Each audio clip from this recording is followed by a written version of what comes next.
నమస్తే and welcome to story board.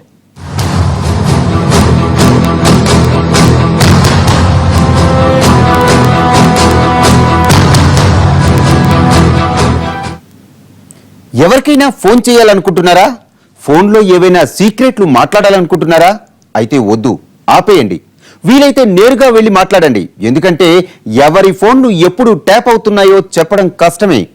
Tapping అంటే పోలీసులు, సిబిఐ, సిఐడి చేస్తుంది, మనకెందుకులే అనుకుంటే పొరపాటే. ఎవరు పెడితే వాళ్ళు, ఎవరి ఫోన్లు పెడితే వాళ్ళ ఫోన్లు ట్యాప్ చేస్తున్నారు. రజిత్ అనే గృహిణి తన భర్త ఇంట్లో లేనప్పుడు ఎవరెవరితో మాట్లాడిందో ఆ కాల్స్ అన్ని ఆమె భర్త ఆఫీస్ కంప్యూటర్లో రికార్డ్ అయ్యాయి. కాల్స్ ఒక్కటే కాదు, ఆమె పంపిన ఎస్ఎంఎస్లు, ఆమెకు వచ్చిన ఎస్ఎంఎస్లు కూడా ఆమె భర్త కంప్యూటర్లో క్షణాల్లో ప్రత్యక్షమైపోతాయి. ఇలా ఆమె సంభాషణలన్నీ ఎప్పటికప్పుడు భర్తకు అప్డేట్ అవుతూనే ఉంటాయి. కానీ ఈ విషయాలేమీ ఆమెకు తెలియదు.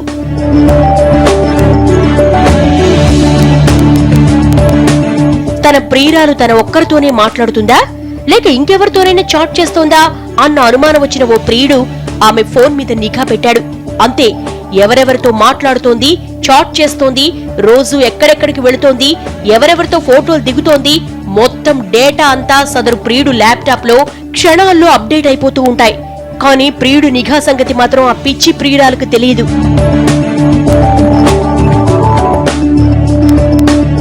మరో బిజినెస్ మ్యాన్ తన పర్సనల్ బిజినెస్ సీక్రెట్ మాట్లాడిన విషయం మొత్తం ప్రత్యర్థి కంపెనీ యజమానికి చేరిపోయింది.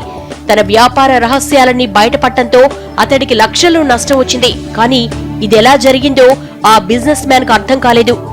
ఎక్కడి వరకు ఎందుకు, ఓ ప్రముఖ హీరోయిన్ తన బాత్రూమ్ లో సరదాగా తీసుకున్న సెల్ఫీ రోజు తిరగకుండానే ఊళ్ళో ఉన్న అందరి సెల్ ఫోన్లలో ప్రత్యక్షమైపోయింది. సోషల్ నెట్వర్కింగ్ సైట్లలో హల్చల్ చేసింది. కానీ ఆ ఫోటోలు ఎలా లీక్ అయ్యాయో ఆమెకు మాత్రం అర్థం కాలేదు.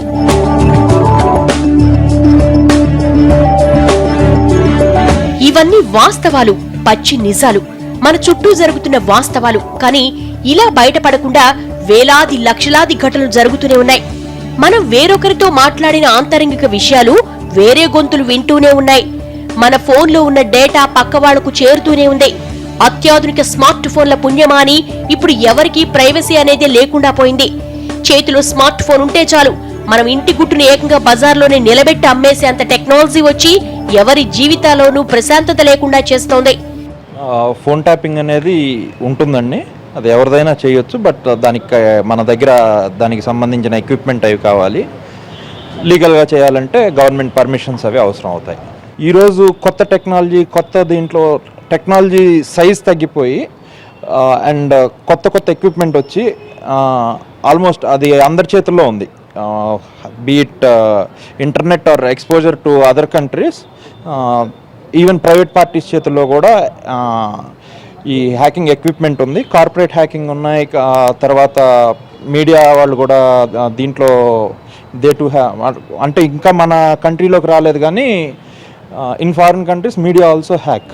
రోటీ కపడా ఔర్ మకాన్ కాదు, ఇప్పుడు రోటీ కపడా ఔర్ మొబైల్ గా మారిపోయింది పరిస్థితి. దేశ జనాభా 125 కోట్లుంటే అందులో 80 కోట్ల మంది చేతుల్లో సెల్ ఫోన్ ఉంది. 30 కోట్ల మంది చేతుల్లో స్మార్ట్ ఫోన్లు నాట్యమాడుతున్నాయి. ఈ వినియోగం కూడా నానాటికి పెరుగుతూ వస్తోంది. గాలి లేకపోయినా మనోళ్లు బతుకుతారేమో, కానీ సెల్ లేకపోతే మాత్రం క్షణం కూడా బతకలేరు. 25 ఏళ్ల కిందటైతే ఉత్తరాలతో, ల్యాండ్ లైన్లతో సమాచారం తెలుసుకునేవాళ్లు. కానీ ఇప్పుడు క్షణక్షణం మనల్ని ప్రపంచానికి కనెక్ట్ చేసేందుకు సెల్ ఫోన్లు రెడీగా ఉంటున్నాయి.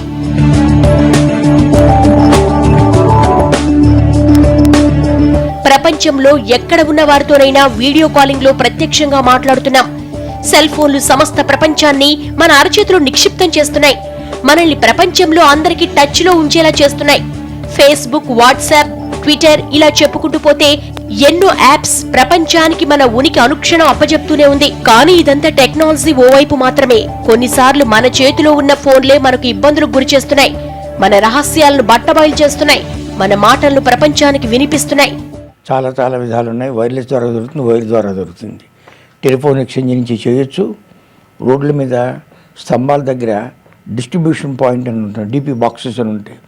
అక్కడ ఎవరైనా దొంగిలించినట్టు అది అందరికీ యాక్సెసిబుల్లే కదా, అక్కడి నుంచి వైర్లు బట్టి తీసుకుని కొన్ని విధాలుగా ట్యాప్ చేయొచ్చు. వైర్లెస్గా ఒక డివైస్ని ఇక్కడ పెట్టేసేసినట్టయితే మీకు తెలియకుండా అది ట్రాన్స్మిట్ చేస్తూ ఉంటుంది. వాడు ఇక్కడ 250 మీటర్స్లో ఎక్కడైనా కూర్చొని అన్నీ వినొచ్చు. ఇప్పుడు పీసీల నుంచి కూడా అలాగే మనం టైప్ చేస్తుంటే ఆ హార్డ్వేర్లోని కార్డు ఉంటుంది చూసారా, కార్డు లోపల పెడతాం కదా, అందులో నువ్వు చిప్ పెట్టినట్టయితే మనం టైప్ చేసే ప్రతిదీ కూడా రేడియో ద్వారా పంపిస్తుంది. 2 కిలోమీటర్ దూరంలో ఒకడు కూర్చుని దాన్ని శాటిలైట్కి పంపిస్తున్నాడు. అది శాటిలైట్ అమెరికాకి పంపిస్తుంది. ఈ విధంగా ఏదైనా సరే ట్యాప్ చేయొచ్చు. అవును, మనలో చాలా మంది ఫోన్లు ట్యాప్ అవుతున్నాయి. మన చేతిలో ఫోన్లు మన మాటల్ని ఎవరెవరికో చేరవేస్తున్నాయి, వాటిని రికార్డ్ చేస్తున్నాయి. నిఘా అధికారులు దేశ భద్రత కోసం ఉపయోగించే ఈ విధానం ఇప్పుడు అందరికీ అందుబాటులోకి వచ్చేసింది. స్మార్ట్ ఫోన్లలో మనం మాట్లాడే మాటలు ఎక్కడెక్కడో గ్రామోఫోన్ రికార్డుల్లా మారిపోతున్నాయి. ముఖ్యంగా ఆండ్రాయిడ్ ఫోన్లు వచ్చాక ఈ ట్యాపింగ్ అన్నది కేక్ కోసినంత ఈజీ అయిపోతోంది. మీ ఆండ్రాయిడ్ ఫోన్లో సీక్రెట్ గా ఒక చిన్న యాప్ ఇన్స్టాల్ చేస్తే చాలు, ఇక మన ఫోన్లో జరిగే ప్రతి విషయం కూడా వేరే వాళ్లకు క్షణాల్లో చేరిపోతుంది. ఎవరి ఫోన్లైనా ఈజీగా ట్యాప్ చేస్తున్నారు. వెబ్ ట్యాపింగ్ విధానాలతో ఎవరెవరి ఫోన్లు ట్యాప్ చేస్తున్నారు. మొత్తంగా ఇప్పుడు ట్యాపింగ్ చాలా ఈజీ టాస్క్ గా మారిపోయింది. స్టోరీ పోర్ట్లో ఇప్పుడు షార్ట్ బ్రేక్ తీసుకుందాం.